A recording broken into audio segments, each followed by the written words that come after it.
This is Glenn McGrady. It's Friday, January 14. I'm at Springfield College, and I'm now sitting here with Kaleena Mosqueda-Lewis. And the first thing I want to ask you is, did I pronounce your name correctly, or tell us how you pronounce your last name? Mosqueda-Lewis. Mosqueda-Lewis? Yes. Now, do you prefer for writers or people refer to you to use your hyphenated name? Because sometimes I see you just called Lewis in the press. Yeah, it doesn't really matter to me. I mean, I took my mom's maiden name in high school because that was her maiden name in high school. That was her name in high school, and I wanted to have the same name as her. So Mosqueda is your mother's name? Yes. It sounds kind of sort of Hispanic to me, is it? Or? Yes, my mom's half Mexican, half white.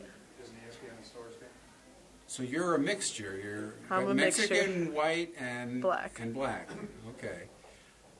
Now, Kaleena, your first name. Fans are funny. Even old people who are fans of UConn, for example, they like to know if the girls have nicknames. Now, do the girls call you anything other than Kaleena?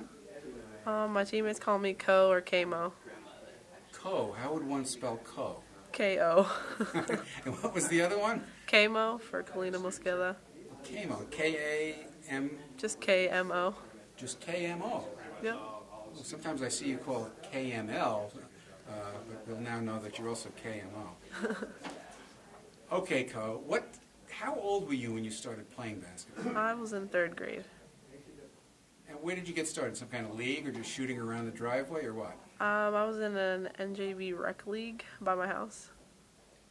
And did you play with guys or just girls or both? I played with both. My dad would take me to the gym and I'd play pickup with the guys and then go to rec and play with the girls. I should say for the viewers, the reason I'm interviewing you is that you are the #1 or the #2 ranked player, depending on ranking service, in the senior class in high school. And of course you have signed with UConn, which is only a few miles down the road here from Springfield. I have to ask you, because you're sitting here in front of me, and although it's not on the video camera, your knees are iced. Yes. Could you explain why that is, and do you have some kind of issue with your knees, or what's the story? In the Santa Monica game that we played last week, I fell on the ground a couple times, banged up my knee. I have a bone bruise in my right knee, and I fell again today, and it's been bugging me a little bit, but I'm all right. You are known for your shooting ability. How many points are you averaging this year so far? I think somewhere around 21 points a game. And how about your three-point shooting percentage? What kind of percentage do you shoot? Last year it was around 50, 53, something like that. And do you know what it is this year so far? I do not know what it is this year. Tell us what other parts of your game that you think are strong points for you, other than your outside shooting. I think my rebounding's pretty good. I'm one of the top rebounders on our team right now. Defense is getting better. It's getting there. I mean, I'm not the best defender, but I think it's definitely getting better. But I'd probably say rebounding's the next best thing next to my shooting. Well, if you were a coach, what would Coach Kaleena tell player Kaleena to work on for the future, and in UConn in particular? Coach Kaleena would tell Kaleena to work on her speed, her quickness, and getting to the basket. In a sense of driving and slashing more? Yes. You talked about rebounding, which sort of raised the issue of height in my mind. The roster sheets that they handed us in the media list you as 5'10". Is that accurate? Yes, it is accurate. I'm not that tall. Yeah, well, heights are always confusing in all levels of basketball. So you would say you're 5'10". 5'10". I'm almost 5'11", but 5'10" is what it is. Okay, thank you. Where do you see yourself playing at UConn, or what position would you like to play? I hope to play either the 2 or the 3.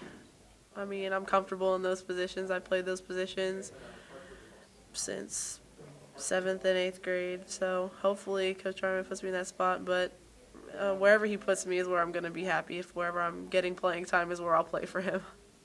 Have you seen a UConn practice? Yes, I have. They're very intense, very loud, and the whole time everyone's going 100%. It's definitely a different level. I mean, the UConn manufacturing process will be different from the UConn marketing process that you've been mostly exposed to now, but I think you're aware of that. I mean, people say it's different when coaches are recruiting you, but with Coach Ariema, it really wasn't that different from probably what I'm going to be expecting when I get there. I mean, he's not going to beat around the bush. He tells me when he sees me play that the problems when I talk to him on the phone, he tells me the truth, and, you know, I'm ready for it. Probably won't like it sometimes, but it's going to happen. Did he give you these hints to improve even before you signed the letter of intent? No. Basically, when I signed my letter of intent, I started talking to him, and then he was just full of words about what I could work on when I saw him and all the other coaches. But, you know, I'm glad that they're telling me what to work on because I don't want to get there and not really know what I'm going to do. Fans who follow the game closely are interested in the recruiting process. Now, there's no mystery about you. We know where you're going, but still fans are interested in the process. How old were you when you started noticing college attention on your game? 7th grade was when I started receiving letters from colleges of interest. So my dad, we just kept them in a box, and I opened them, and I got excited when I got some letters, and it went from there. How old were you, or what grade were you in when you got your first offer from a college? My first offer, freshman year, I think. It was from, I want to say it was from, what school was it? Rutgers? No. Yeah, I don't know. But freshman year was, I remember I got an offer, and my dad asked me if I was going to go there. And I said, I don't know, Dad, it's pretty early. Now, you committed to UConn relatively early in the recruiting process. So when exactly did you give your verbal commitment to UConn? I gave my verbal commitment my junior year on October 17, 2009. And was that during a visit? Yes, it was on Midnight Madness, the first night of practice. And it was when Bria Hartley, Chanae Kwumake, Stephanie Dolson, Michaela Johnson, Samari Walker were all on their official visit. Yes, I was there that night and have pictures of you. I guess Coach Ariema got them all except Shanae Agumake. Yes. Why did you commit so early? I mean, why didn't you? I mean, some recruits go through all their visits and all their official visits, which are the paid-for visits. But you obviously had your mind made up pretty early. Why? You know, when I got to UConn and got on the campus and talked to Coach Ariema and talked to the rest of the girls, I knew where I wanted to go. I knew that was a team I wanted to be a part of. And, I mean, it would have been cool to go on all my visits and see things. And people think maybe I missed out and I didn't get to really enjoy the process. But I'm happy with my decision, and I think going to UConn is the right place for me. I didn't really need to look around anymore. Well, if UConn had been permanently buried under a snowstorm for 4 years, what schools would have you considered after that? I was considering UCLA, Stanford, Duke. I love Coach Tricia. She's the best at Duke. I love her. She's one of the assistant coaches. I mean, it's hard to say what other colleges I was looking at because I was so in love with UConn.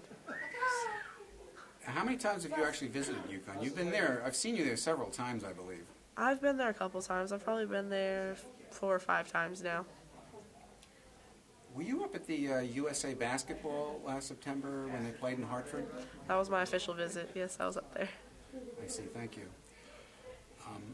Let me ask you about one last thing, which I don't know if you think about this or not, but you'll think about it eventually. You're coming in next year after Maya Moore graduates.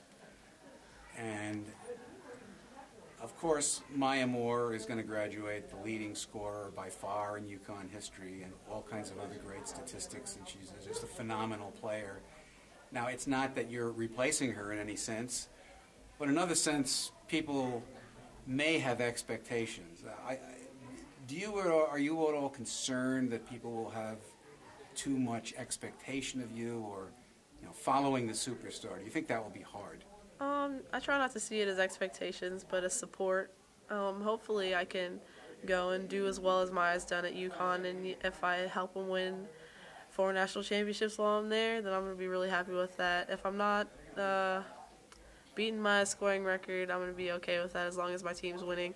But, it'd be an honor to break Maya's records. They're incredible, and it's definitely going to be a goal I'll try to reach.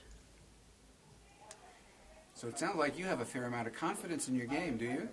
I think you have to go to UConn. Well, I think you're right. And let me wish you the best of luck at UConn, and thank you very much for your time for this interview. Thank you.